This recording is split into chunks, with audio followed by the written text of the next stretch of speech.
Pinapasasing, pinapasulyap-sulyap, nagpapapansin sa'yo. Umabot sa palitan ng mga mensahe, kilig na kilig ako.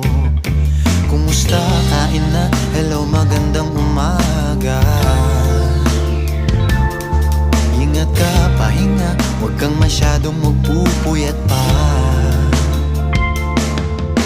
Naramdaman ng puso na dahan-dahan akong nahuhulog sa'yo. Sa kada araw natin na pag-uusap, meron nang namumuo.